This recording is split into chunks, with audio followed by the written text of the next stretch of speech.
As the fighter steps into the arena, the lights gleam down like spotlights on a stage, the crowd erupts with thunderous applause, and he raises his gloved hand in acknowledgement before climbing between the ropes, soaking in the electric atmosphere of the moment, a mix of nerves and excitement evident in every step. The referee, standing centering, stern and composed, delivers the final instructions with clarity and command, saying he expects a good, clean fight that both fighters must protect themselves at all times and obey every instruction he gives without hesitation, and then he steps back, gesturing for the fighters to touch gloves as a sign of mutual respect before the storm begins. This moment echoes back through boxing history. Exactly 50 years ago, Emil Griffith stepped into Madison Square Garden and shocked the world by defeating the reigning middleweight champion, and just like Sugar Ray Leonard, who was considered a natural welterweight before moving up to chase greatness, Kell Brook now stands at a similar crossroads, hoping to etch his name among legends by facing one of the most feared men in the sport today, Gennady Golovkin, famously known as Triple G.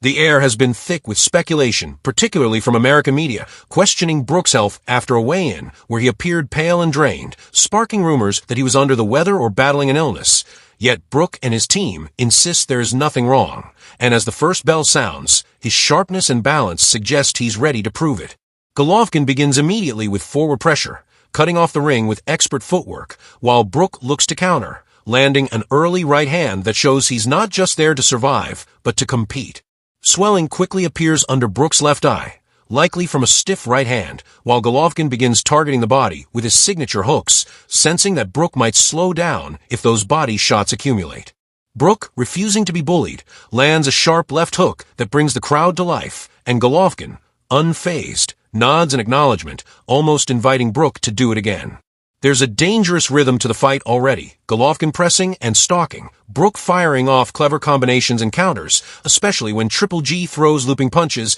and leaves himself open momentarily. The referee, Marlon Wright, wisely gives both fighters enough room to move, staying at a respectful distance, allowing the action to unfold naturally. Brook is at his best in the center of the ring, throwing jabs and uppercuts, slipping punches, but every time he backs into the ropes, Golovkin punishes him with ferocious bodywork and overhand rights. In round one, Brook made the mistake of standing still too long and paid the price with a clean shot to the ribs, which momentarily buckled him, a moment his corner surely warned him about. He regroups quickly, showing flashes of brilliance, a tight uppercut here, a slick counter there, but Golovkin continues marching forward like a tank, undeterred, patient, and dangerous. Brook must balance aggression with caution, knowing that getting too brave might give Golovkin the exact moment he's hunting for, and even though Brook is landing more than expected, he's also absorbing damage with each exchange. Triple G begins finding rhythm in round 3, digging to the body again, landing hard combinations, jab, right hand, left hook, while Brook answers with stiff jabs and even wins some admiration from the crowd by landing flush counters,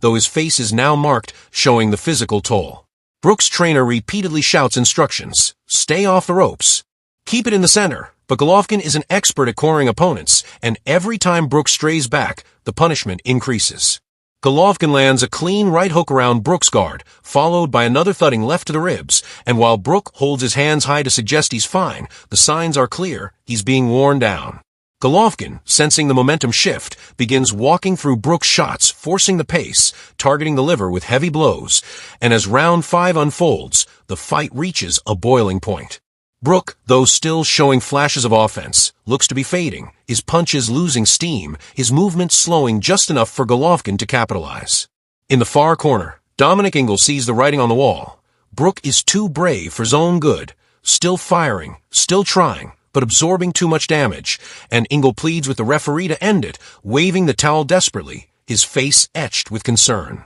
The referee sees it and stops the bout, awarding Golovkin a technical knockout in the 5th round. It's a stunning and perhaps controversial finish, especially since Brook was still fighting back, but from the trainer's point of view, it was a necessary act of protection. Brook exits the ring with his pride intact, having stood his ground against one of the most feared men in boxing, but tonight belongs to the undefeated, dominant, and still universally recognized middleweight champion of the world, Gennady Triple G Golovkin, who once